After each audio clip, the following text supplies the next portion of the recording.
Unidad 11, Derecho Laboral, Estatutos Profesionales. Vamos a llamar estatutos especiales al conjunto de disposiciones propias de alguna actividad específica, que puede ser un oficio o una profesión. Por medio de una ley o un decreto ley, crean un marco regulatorio específico para las cualidades específicas de la actividad de que se trate. Hay tres tipos. Primero, el derivado de una actividad que por sus características no puede ser legislado o incluido por la norma general, por ejemplo, el servicio doméstico o el trabajo agrario.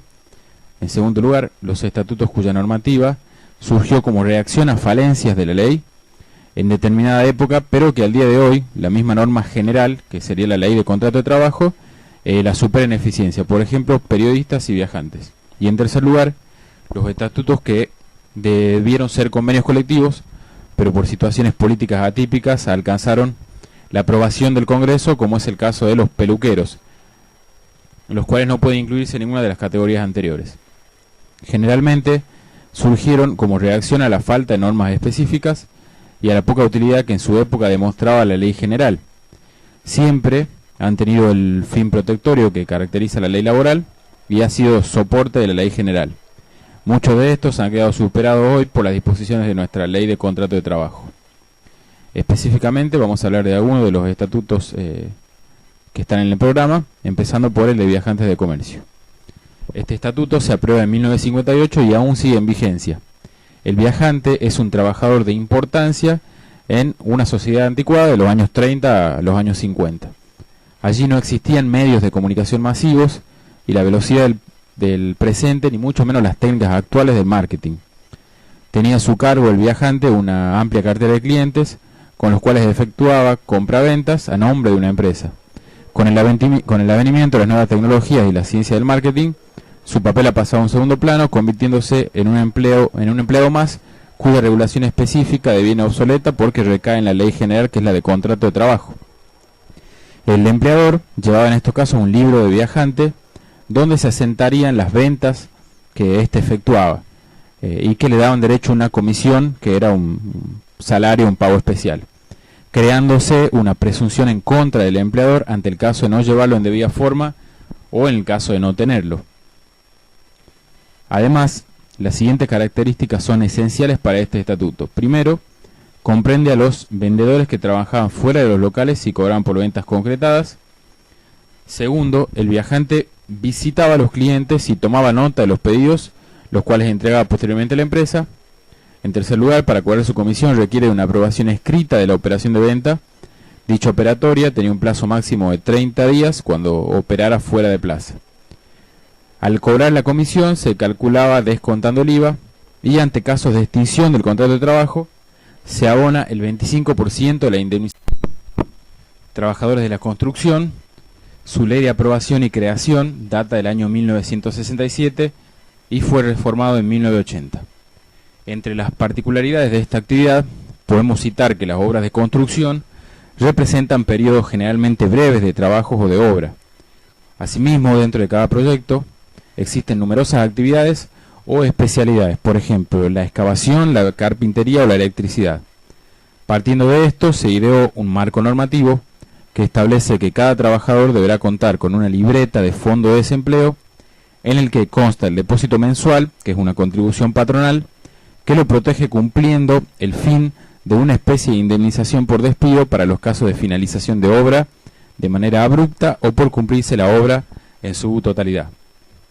Son características específicas de este estatuto, en primer lugar, que se incluyen los trabajadores de la construcción y a sus ayudantes de obra, excluyéndose al personal administrativo, a los técnicos, propietarios de inmueble, entre otros ajenos a la tarea de la construcción en sí misma. En segundo lugar, existe un fondo de desempleo que se integra por un aporte patronal en dinero equivalente al 12% del salario del trabajador durante el primer año y 8% los restantes años. El aporte es un depósito en dinero a nombre del trabajador que solo se percibe una vez finalizada la obra. En tercer lugar, el salario se fija por convención colectiva entre la UOCRA, que es el sindicato correspondiente, y las cámaras empresariales de la construcción. En cuarto lugar, pueden ser suspendidos hasta 20 días al año pero con un pago del aporte al fondo de desempleo, es decir, que no se suspende este pago. En quinto lugar, gozan de 3 a 6 meses de licencia por enfermedad, con goce de salarios y de aporte al fondo. En los casos de muerte del trabajador, los causavientes tienen derecho a 200 horas de salario a modo de indemnización.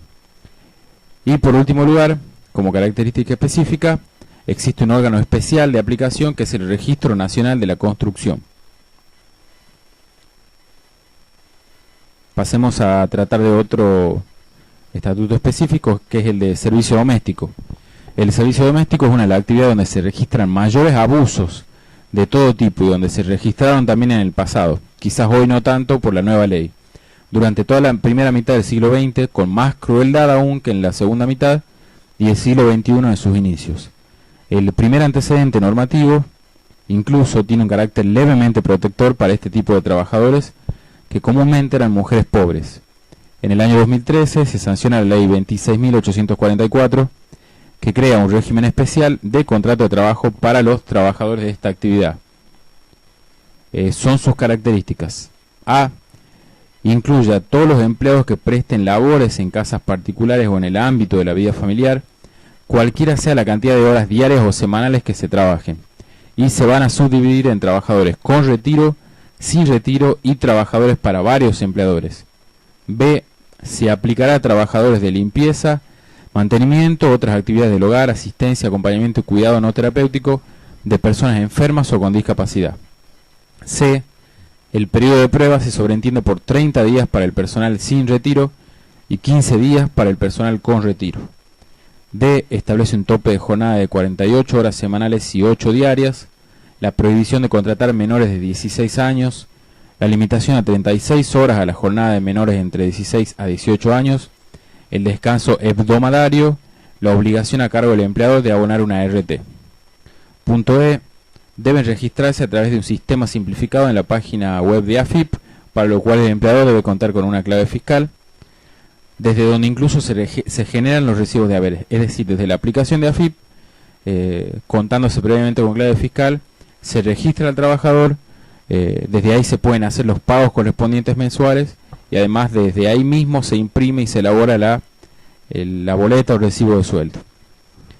Punto F. El sueldo básico anual lo fija la Comisión Nacional del Trabajo de Casas Particulares y el Ministerio de Trabajo de la Nación. Las licencias para este servicio especial, el servicio doméstico, se otorgan conforme a la Ley de Contrato de Trabajo, tanto en caso de vacaciones como en las licencias especiales y por enfermedad. H. Indemnización por despido será conforme al artículo 245 de la Ley de Contrato de Trabajo. Y por último, se excluyen a las personas contratadas por personas jurídicas, las personas que tienen a su cuidado a personas enfermas o con discapacidad y cumplan labores terapéuticas, a los choferes y a los contratados por consorcios. Pasemos ahora a la hora de otro estatuto, que es el de los empleados y obreros de casas de renta. Esto también es una actividad que quizás ha quedado en desuso. Se trataba de encargados de casas de renta. Llamábamos a las personas contratadas por los propietarios de los edificios que fueron construidos para ser alquilados para vivienda. Con el paso del tiempo y la ley de propiedad horizontal, se sustituye esta figura por la del portero o encargado de edificio, que va a mantener algunas similitudes y que supo beneficiarse en cierta forma de este instituto. Características. Incluye a los encargados porteros auxiliares de edificios y consorcios. Estos deben llevar obligatoriamente una libreta de registro y remuneraciones. Tienen una obligación de custodia sobre los bienes del empleador. Hay derecho a vivienda para este trabajador o un pago equivalente en derecho como supletorio, en dinero como supletorio, perdón. Y en caso de despido debe devolver esta vivienda que le puede otorgar el dueño o propietario del edificio en un plazo de 30 días. La jornada laboral es de 12 horas con descanso, es de 8 horas, perdón, con descanso de 12 horas entre jornadas. El periodo de prueba es de 60 días. Y las vacaciones son de 12 días como mínimo para aquel que tenga antigüedad inferior a 5 años y de máximo 28 días para el trabajador que superó ya los 20 años de antigüedad. Pasemos ahora, y en quinto lugar, al estatuto de los jugadores de fútbol. Se los va a considerar como autónomos con un sistema implementado por la ley 20.160 modificado por ley 24.622. Entre sus caracteres podemos citar que incluye a los jugadores de fútbol profesional, se los declara autónomos junto a profesiones como los médicos, técnicos, jurados y árbitros, tienen un mínimo contractual de 1 año con vacaciones de 30 días corridos, se admiten transferencias de contratos con voluntad del jugador, el club puede aplicar sanciones disciplinarias de amonestación, multas o resolución de contrato, y el vínculo se extingue por vencimiento del plazo o por culpa del club, existiendo libre contratación.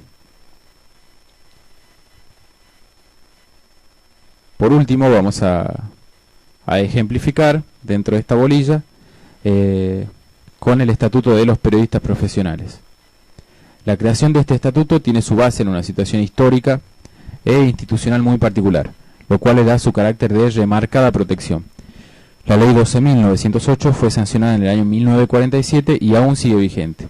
Entre sus caracteres podemos citar que comprende a todo el personal que realiza con regularidad cualquier nivel de actividad periodística, ya sea en diarios, revistas, TV, radio o agencias noticiosas. En segundo lugar, deben matricularse para estar comprendidos. El periodo de pruebas para este tipo de contrato de trabajo es de 30 días. Tienen una jornada semanal de 36 horas y vacaciones que se contabilizan en días hábiles, similar a lo que pasa en el empleo público. Y deben preavisarse los despidos con 1 mes o 2 meses de antelación, variando conforme la antigüedad inferior y superior a 3 años. Y la indemnización por despido es de un sueldo por año o fracción mayor a 3 meses. Cabe destacar en el análisis de esta bolilla que las características que hemos leído en cada uno de los estatutos profesionales son las características peculiares de la actividad que en un principio difieren en mayor o menor medida de lo que está ya plasmado en la ley general, que es la ley de contrato de trabajo, que es el eje de esta materia.